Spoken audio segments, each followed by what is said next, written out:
Week 17, do or die. First one for the Panthers in the season finale since 2005. We've seen this team get a little chippy. Last time against the Falcons, last year's playoffs game against San Francisco early on.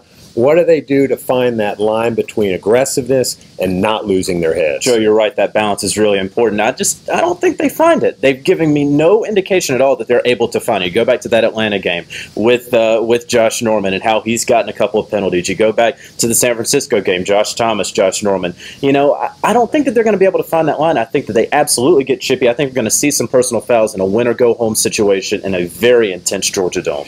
We got to talk about offensive matchups. There are a lot we could focus on.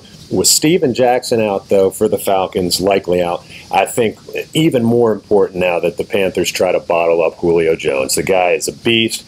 Did pretty well against him here in Week 11. Josh Norman was responsible for most of that. What do they have to do? Because you know Julio's going to have some kind of counter move Yeah, this week. he's going to get his. And, you know, yes, Josh Norman did very well against him in Week 11, but Julio's kind of experienced a renaissance in that time. 11 catches, 259 yards against Green Bay. He's probably the best, receiver in the NFL right now. He is, and you know Cam Newton's going back home. They haven't even talked about that storyline.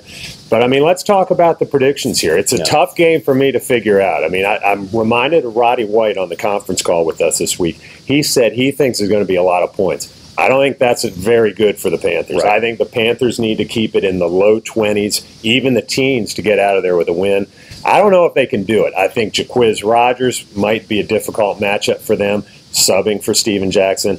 Ultimately, I think there might be too much firepower for the Falcons. Yeah, you know, I've been going back and forth on this game all week. I just can't really get a read on it, so I've decided I'm going to flip a coin. Excellent. We got heads, Panthers, tails, Falcons. We got tails. We got tails, Falcons. All right. We'll see you in Atlanta.